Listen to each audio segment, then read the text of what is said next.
আবারও সবাইকে স্বাগতম। আজকে টিউটোরিয়ালে শুরু করে দিচ্ছি আজকের টিউটোরিয়াল।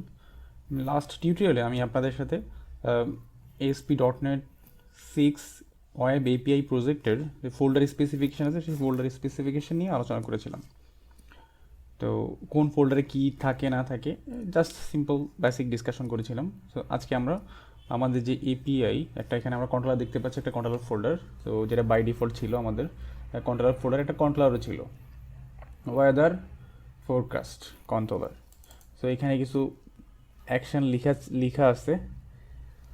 তো এগুলো আমরা কীভাবে কল করতে পারি সেটা হচ্ছে সোয়াগার ইউজ করে। তো বাই ডিফল্ট আমরা যদি .NET 6 ফ্রেমওয়ার্ক ইউজ করে কোনো এপিআই প্রজেক্ট ক্রিয়েট করি, সেখানে সোয়াগার বাই ডিফল্ট ইমপ্লিমেন্ট অবস্থা থাকে। যদি কেউ তার চেয়ে lower version and .NET core অথবা তার কমে যদি কোনো অ্যাপ্লিকেশন নেন অথবা 2.2 .NET কোর 2.2 সেখানে যদি ওয়েব এপিআই নেন, সেখানে আপনাকে অবশ্যই সোয়াগার ইমপ্লিমেন্ট করতে হবে আলাদা করে। বাট লেটেস্ট যে ভার্সনগুলো আছে সেই ভার্সনগুলোতে বাই ডিফল্ট ইমপ্লিমেন্টেড থাকে। তো যেহেতু বাই ডিফল্ট ইমপ্লিমেন্ট অবস্থায় আমরা সোয়াগার পেয়ে যাই, আমরা রান করলেই সোয়াগার দেখতে পাই। তো সেটা দেখার জন্য আমরা প্রোগ্রাম সিএসএস চলে আসলাম। সো এইখানে দুটা লাইন আছে, যেটা হচ্ছে এই লাইনটা যদি থাকে তখনই আসলে আমি দেখতে পাবেন, আদারওয়াইজ দেখতে পাবেন না। তো এইখানে যেটা বলতে যাচ্ছে সেটা হচ্ছে আমরা যখন এই অ্যাপ্লিকেশন ডেভেলপমেন্ট মোডে থাকি, তো ডেভেলপমেন্ট মোডে থাকলেই শুধু সোয়াগারটা দেখতে পাবো, আদারওয়াইজ দেখতে পাবো না। আমি যখন আমার অ্যাপ্লিকেশন ডান, সো আমি যখন অ্যাপ্লিকেশনটাকে হোস্ট করব অথবা পাবলিশ করব, সো যখন পাবলিশ করব তখন আসলে সোয়াগারটা যাবে না, তখন সোয়াগারটা দেখতে পাবে না ইউজাররা। তো শুধু অনলি ফর ডেভেলপমেন্ট পারপাসে অথবা ডেভেলপমেন্ট মোডেই আমরা সোয়াগারটা ইউজ করব। চাইলে আপনারা দিতে পারেন, বাট সেটা আসলে ভালো উপায় না, ভালো প্র্যাকটিস না। শুধু আমরা যাতে আমাদের যে এপিআই লিখবো সেই এপিআই লিখার পর আমাদের টেস্ট করতে পারি, সেই শুধু টেস্ট করার পারপাসে আসলে সোয়াগারটা দেওয়া। ওকে, তো এখানে সেই লাইন দুটো আছে, যদি আমরা এটা বাদ দিয়ে দিই আমরা দেখতে পাবো না। তো আমরা দেখতে চাই, আমি অ্যাপ্লিকেশন রান দিলাম। তো প্রথমেই চলে আসলো আমার যে সোয়াগার পেজ, সেই সোয়াগার পেজে। তো এখানে আমার যে প্রজেক্টের ইনফরমেশান, আমার এই এপিআই ভার্সনিং কত ইউজ করতেছি। তো আমরা এপিআই ভার্সনিং নিয়ে পরবর্তীতে আস্তে আস্তে আমরা কথা বলবো। তো সে পর্যন্ত আমাদের সাথেই থাকতে হবে। ওকে,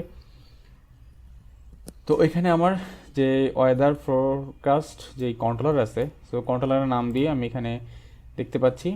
তো এই কন্ট্রোলারের মধ্যে দুইটা অ্যাকশন আছে অথবা দুইটা এপিআই আমি এখানে দেখতে পাচ্ছি, একটা গেট, একটা পোস্ট, একটা গেট মেথড, একটা পোস্ট মেথড। তো দুইটা আমি দেখতে পাচ্ছি। সো আমি যতগুলো কন্ট্রোলার লিখবো, সো আমার যদি আরও কন্ট্রোলার থাকে এরকম করে আমি কন্ট্রোলার এখানে দেখতে পাবো, নাম দেখতে পাবো। তো সেই কন্ট্রোলারে যতগুলো অ্যাকশন মেথড আছে, এপিআই আছে, সেগুলো আমি এখানে একটার পর একটা লিস্ট আকারে দেখতে পাবো। তো কোনটা গেট মেথড, কোনটা পোস্ট মেথড, কোনটা পুট মেথড, কোনটা ডিলিট এপিআই, সেগুলো আমি দেখতে পাবো। সো এখানে দেখাবে গেট। সো এটা আমরা হচ্ছে গেট মেথড। তো গেট মেথডে যখন আমি ক্লিক করলাম, সো এখানে মেথড আমি দেখতে পাচ্ছি।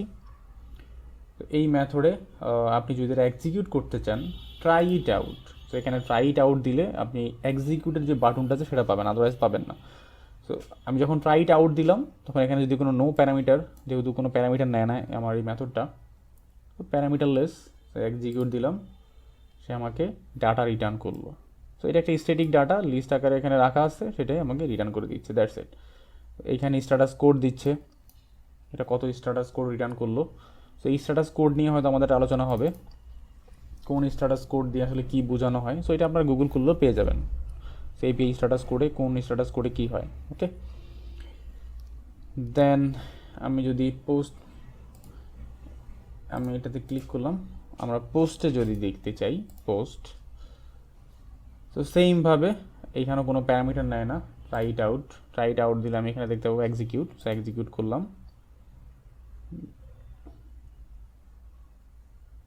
সো আমাকে সাকসেস দিল।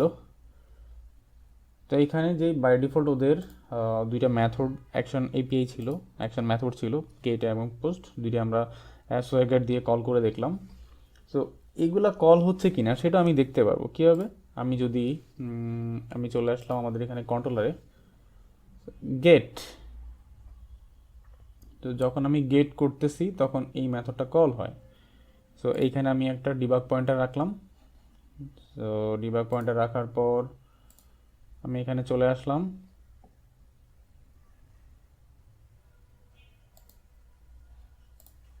গেটে ক্লিক করলাম, দেখেন এখানে ডিবাগ পয়েন্টার আটকায় দিল। সো ডিবাগ পয়েন্টার এখানে কি করতেছে, আমার যেই লিস্ট আছে উপরে, যে লিস্ট আছে সেই লিস্ট থেকে ডাটাগুলো র্যান্ডমলি নিয়ে আমাকে ডাটাগুলো দিয়ে দিচ্ছে। দ্যাটস ইট, একটা অ্যারে।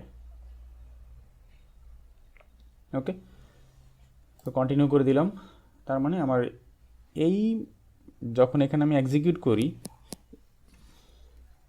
সো এক্সিকিউট বাটনে ক্লিক করি, তখন আমার এই এপিআইটা কল হয়। সো আমরা ডিবাগ পয়েন্টটা দেখে আমরা বুঝতে পারলাম। ফাইন, ওকে। তো এই মেথডটা আপনি চাইলে অন্যভাবেও কল করতে পারেন, যেহেতু get method. So get method, suppose আমি সোয়েগার ইউজ করব না, আমি সোয়েগার ইউজ যদি না করি, তাহলে আমি কীভাবে কল করতে পারি, এটার ইউআরএল কী হবে। তো এটার ইউআরএল হবে আমার যে প্রজেক্টের বেস ইউআরএল, এটা হচ্ছে আমার প্রজেক্টের বেস ইউআরএল। সো এতটুকু থাকলো। দেন আমি ইউজ করব হচ্ছে আমার কন্ট্রোলারের নাম, সবটা না, জাস্ট শুধু এতটুকু। সো এটা হচ্ছে কনভেনশন, আপনি অবশ্যই কন্ট্রোলারটা লিখতে হবে। আপনি যখন একটা কন্ট্রোলার ক্রিয়েট করেন, তখন আপনি যেই নাম দিবেন তার সাথে কন্ট্রোলার লেখাটা থাকে। তো যেমন weather forecast controller. So but আমি ইউজ করব হচ্ছে এতটুকু। ওকে, এটা বেসিক জিনিস। এটা নিলাম, দেন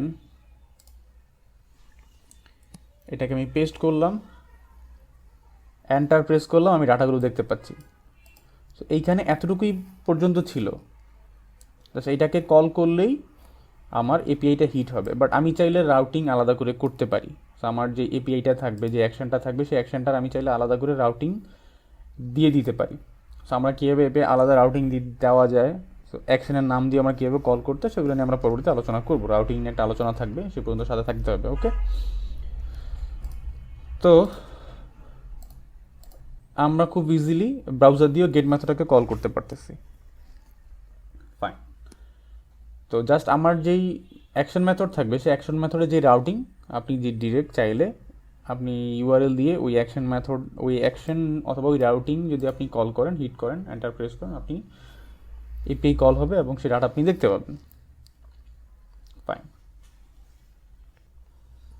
তো এই এপিআই কল করার ক্ষেত্রে আপনারা চাইলে ব্রাউজার দিয়ে কল করতে পারেন। সো ব্রাউজারের সবচেয়ে ভালো গেট মেথডগুলো আপনি চাইলে কল করতে পারেন। সো আমরা যখন ব্রাউজার দিয়ে গেট মেথডগুলো কল করি, সেই এপিআই যখন ডাটা রিটার্ন করে, সো ম্যাক্সিমাম ক্ষেত্রে মানুষ জ্যাসন ফরম্যাট রিটার্ন করে। তো আপনারা চাইলে জ্যাসন ফরম্যাট রিটার্ন করতে পারেন অথবা এক্সএমএল ফরম্যাট। তো যদি কেউ জ্যাসন ফরম্যাট, যেমন আমার হাতে জ্যাসন ফরম্যাট রিটার্ন করার অবস্থায় আছে, যেহেতু জ্যাসন ফরম্যাটের ডাটা আমি রিটার্ন করতেছি, ব্রাউজারে আমি জ্যাসন ফরম্যাটের ডাটাগুলো দেখতে পারতেছি। ওকে, ফাইন।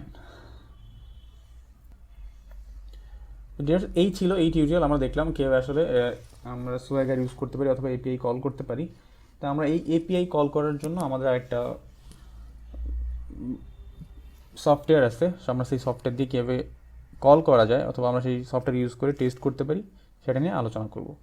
তো সেই পর্যন্ত ভালো থাকবেন, সাথে